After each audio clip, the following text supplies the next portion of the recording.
Hi, this is Uday, Market 360 welcomes you. இன்னைக்கு market updates, world news, குளோபலாக என்ன நடந்திருக்கு, stock மார்க்கெட்டுக்கு எந்த அளவுக்கு இது இம்பேக்டாக இருக்கும் அப்படிங்கிறத பற்றி, ஸ்டாக் மார்க்கெட் சம்மந்தமான நியூஸாக இருந்தாலும் இருக்கிறத பற்றி நம்ம பார்க்க போகிறோம். என்எல்சி இந்தியா வந்து 400 கோடி மதிப்பிலான கமர்ஷியல் பேப்பர் அதை வந்து வெளியிட்டிருக்காங்க. தலா 5 லட்சம் மதிப்புள்ள 8000 கமர்ஷியல் பேப்பர்களை ஒதுக்கியிருக்காங்க. அடுத்து வந்து யூஎஸ் சுப்ரீம் கோர்ட் ஸ்காட்டஸ் டிக்ளைன், உச்சநீதிமன்ற அமெரிக்க நீதிபதி என்ன பண்ணியிருக்காங்க, ஃபெடரல் ரிசர்வோட ஆளுநர் லீசா கூக் பதவியில் இருந்து நீக்குவதற்கு முன்னால் அதிபர் ட்ரம்புக்கு அனுமதி வழங்க மறுத்துள்ளது. இது ஏற்கனவே லீசா கூக்குக்கும் ட்ரம்புக்கு உள்ள பிரச்சனை தான். ஏற்கனவே இருந்த இது பழைய பிரச்சனைங்க. அதே மாதிரி 1986 ஆண்டுக்கு பிறகு ஜப்பானோட எண் இருக்குல்லையா, அமெரிக்க டாலருக்கு எதிரான ஜப்பான் எண் வந்து மிக குறைந்த வீழ்ச்சியை எட்டியுள்ளதுங்க 1986க்கு பிறகு. அதே மாதிரி பைன் லேப் இருக்காங்களே, அதுக்கு அவனோட துணை நிறுவனமான சினர்ஜிஸ்டிக் ஃபினான்ஷியல் நெட்வொர்க்கில் உரிமை பங்கு வெளியீடு ரைட்ஸ் இஷ்யூ மூலம் 24.99 கோடி முதலீடு செய்துள்ளது. அடுத்த கவர்மெண்ட் எக்கனாமி நியூஸ் பார்க்கலாம். தேசிய முதலீடு மற்றும் உள்கல் கட்டமைப்பு நிதிக்கு கூடுதலாக 30,000 கோடி முதலீட்டிற்கு மத்திய அரசு ஒப்புதல் வழங்கியுள்ளது. அடுத்து எஸ் பேங்க் 16,000 கோடி நிதி திரட்ட ஒப்புதல் வழங்கியுள்ளாங்க. த்ரூ வந்து 7,500 கோடி வந்து ஈக்விட்டி மூலமாகவும் 8,500 கோடி வந்து டெப்ட் மூலமாகவும். பந்தன் பேங்க்ல பார்த்தீங்கன்னா ராஜு இருக்கார் இல்லையா, ராஜு மந்திரி, இவர் வந்து 25 செப்டம்பர் முதல் பதவி விலகிறாருங்க 2026. அடுத்து எஸ்பிஐ வந்து 300 மில்லியன் அமெரிக்கன் டாலருக்கு நிதி திரட்ட உள்ளாங்க. இது ஃப்ளோட்டிங் ரேட் நோட்ஸ் மூலமா 3 ஆண்டுக்கு. அடுத்து ஆக்சிஸ் பேங்க்ல புனித் சர்மா வந்து 31 ஆகஸ்ட் 2026 பதவி விலகிறாரு. குளோபல் மார்க்கெட் பார்த்தீங்கன்னா யூஎஸ் மார்க்கெட்டு இப்போதைக்கு டவ் ஜோன்ஸ் வந்து 0.29% உயரோடையும், S&P 500 0.43% அப்புலையும் இருக்குது. நாஸ்டாக் பார்த்தீங்கன்னா 0.74% அப்பு. இப்போ பார்த்தீங்கன்னா அரௌண்ட் 9 o'clock இந்தியன் டைமு.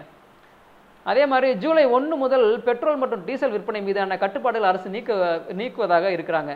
அடுத்து ஜியோ பொலிட்டிக்கல் நியூஸ் பார்த்தீங்கன்னா ட்ரம்ப் ஈரான் பேச்சுவார்த்தைக்கு தயாராக இருப்பதாக ட்ரம்ப் தெரிவித்துள்ளாருங்க. தோஹாவில் உயர்மட்ட பேச்சுவார்த்தை நடைபெற உள்ளது. அமெரிக்கா மற்றும் ஈரான் பதற்றம் தற்காலிகமாக குறைந்துள்ளது. அடுத்து கார்பரேட் நியூஸ் பார்த்தீங்கன்னா மாஸ்கான் டக் இருக்காங்க இல்லையா, இவங்க 80,000 கோடி இந்திய ஜெர்மனி சப்மரைன் டீல் நியரிங் அப்ரூவலுக்கு அருகாமையில் இருக்கான்னு சொல்கிறாங்க. அதே மாதிரி HAL இந்துஸ்தான் ஏரோநாட்டிக்கல் அனௌன்ஸ் 10 ரூபா டிவிடெண்ட் வந்து பெர் ஷேருக்கு அனௌன்ஸ் பண்ணியிருக்காங்க. அடுத்து Alembic pharma US FDA approval for dapsone gel, அதுக்கு அப்படியே வாங்கியிருக்காங்க அலம்பிக் ஃபார்மா. அடுத்து Waaree energy no Chinese solar cell use in US export அப்படிங்கிறத வாரி எனர்ஜி சொல்லியிருக்காங்க. Puravankara Bangalore project with GDP of 1000 crore sign பண்ணியிருக்காங்க. Ashoka Buildcon 35.42 million American dollar வந்து ஹைவே ப்ராஜெக்டை கயானாவில் வெற்றி பெற்றிருக்காங்க. அடுத்து craftsman automation start commercial production at new Ludhiana பிளான்ல வந்து இவங்க கமர்ஷியல் ப்ரொடக்ஷன் ஸ்டார்ட் பண்ணுறாங்க. அடுத்து blue cloud tech approved by BSNL as non public network ப்ரொவைடராக ப்ளூ கிளவுட் சாஃப்ட் டக்கை BSNL அப்ரூவ் பண்ணியிருக்காங்க. அடுத்து வந்து டிட்டாகார்க் ரயில் வந்து பயணிகள் ரெட்டிப்பட்டி வணிகம் 3 மடங்கு வளர்ச்சி அடைஞ்சிருக்காங்க டிட்டாகார்கில். அதே மாதிரி ஃபினான்ஷியல் இயர் 28க்குள்ள மெட்ரோ ஆர்டர்லாம் நிறைஞ்சு ஃபுல்லாக இருக்குன்னு சொல்கிறாங்க. மெட்ரோ ஆர்டர் ஃபுல்லாக ஃபினான்ஷியல் இயர் 28 வரைக்கும் ஃபுல்லாக இருக்காமா. பெரிய ஃப்ரைட் வேகன் வெண்டரை எதிர்பார்த்து காத்துட்டு இருக்காங்க டிட்டாகார்க் ரயில். அடுத்து நித்தின் ஸ்பின்னர் புதிய ஆலை H2 உற்பத்தி தொடங்கப்பட்டுள்ளதாங்க. அடுத்து கூடுதலாக 1000 கோடி வருவாய் எதிர்பார்க்கப்படணும் நித்தின் ஸ்பின்னரில் எதிர்பார்க்கப்படுது. மார்ஜின் வந்து 100லேருந்து 150 BPS ஏறலாம் அப்படிங்கிறத நித்தின் ஸ்பின்னர் சொல்கிறாங்க. ஹெல்த் கேர் பார்த்தீங்கன்னா அல்கம் லேப் அக்லுவாடெக் அப்படிங்கிறத அக்வயர் பண்ணியிருக்காங்க, கையகப்படுத்தியிருக்காங்க. அடுத்து இக்ரா D2K நிறுவனத்தை முழுமையாக கைப்பற்றி, இக்ராங்கிறது இருக்கு இல்லையா, அது D2Kங்கிற டெக்னாலஜிங்கிற நிறுவனத்தை முழுமையாக கைப்பற்றியிருக்காங்க. அடுத்து ஜிடஸ் வெல்னஸ் இருக்கு இல்லையா, ஜிடஸ் குரூப் வந்து API-யோட ஒரு ஒப்பந்தம் செப்டம்பர் வரை நீட்டிக்கிறாங்க, மருத்துவ சாதனம் மற்றும் அனுமதிகள் விரைவாக கிடைக்கும் என்பதற்காக.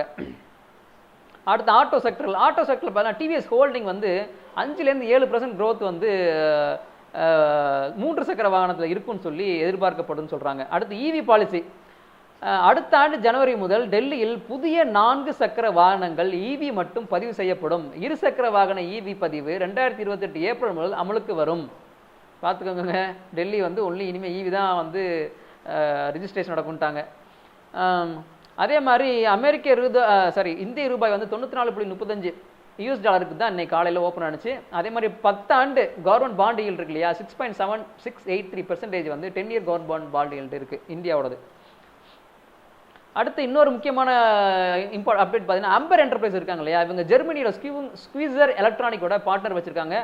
அதே மாதிரி car trade, IDFC first bank launch used car financing, used காரை ஃபினான்ஸ் பண்ணுறாங்க. ஐடிஎஃப்சி ஃபர்ஸ்ட் பேங்க்கு வந்து கார் ட்ரேடோட சேர்ந்து ஒரு ஜாயின் வெஞ்சர் போட்டு யூஸ்டு கார் ஃபினான்ஸ் பண்ணலான்னு இருக்காங்க. அடுத்து இன்னைக்கு பிளாக் டீல் பார்த்தீங்கன்னா மேரிகோலில் பிளாக் டீல் நடந்திருக்கு, ஹெச்டிஎஃப்சி பேங்க்ல பிளாக் டீல் நடந்திருக்கு, ஆக்சிஸ் பேங்க்ல பிளாக் டீல், ஹெச்எஃப்சிஎல்ல பிளாக் டீல், பெர்சிஸ்டன்ட், இண்டிகோ இவங்களுக்கெல்லாம் பிளாக் டீல் நடந்திருக்கு. நம்ம ஏற்கனவே பெர்சிஸ்டன்ட் சிஸ்டத்துக்கு ஒரு தனியாக வீடியோவே போட்டிருக்கோம், பார்க்க முடிஞ்சா போய் தனியாக பாருங்கள். என்ன சொல்லியிருக்காங்க, இது வந்து நாக்ரோ ஏஐ அப்படிங்கிறத ஒரு கையகப்படுத்தினாங்க, அது ஜாயின் வெஞ்சர் மாதிரி. இது இப்போ வந்து ஷார்ட் டேர்ம் ப்ரெஷரில் இருக்குது, பட் லாங் டேர்மில் இது நல்ல பெனிஃபிட் கொடுக்குன்னு தான் எல்லாரும் சொல்கிறாங்க. இன்னைக்கு ஃபாரின் இன்வெஸ்டர் எஃப்ஐஐ இன்னைக்கு வந்து எவ்வளோ செல் பண்ணியிருக்காங்க, 1350 கோடி இன்னைக்கு வந்து எஃப்ஐஐ செல் பண்ணியிருக்காங்க. டொமஸ்டிக் இன்வெஸ்டர் எவ்வளோ பர்ச்சேஸ் பண்ணியிருக்காங்க, 2802 கோடி வந்து இன்னைக்கு டொமஸ்டிக் இன்வெஸ்டர் பர்ச்சேஸ் பண்ணியிருக்காங்க. அதே மாதிரி நியூ ஜென் சாஃப்ட்வேர் இருக்காங்க இல்லையா, இவங்க வந்து அன்னபூர்ணா ஃபினான்ஸ் கிட்ட 15.56 கோடிக்கு மதிப்பிலான ஒப்பந்தத்தை பெற்றிருக்காங்க.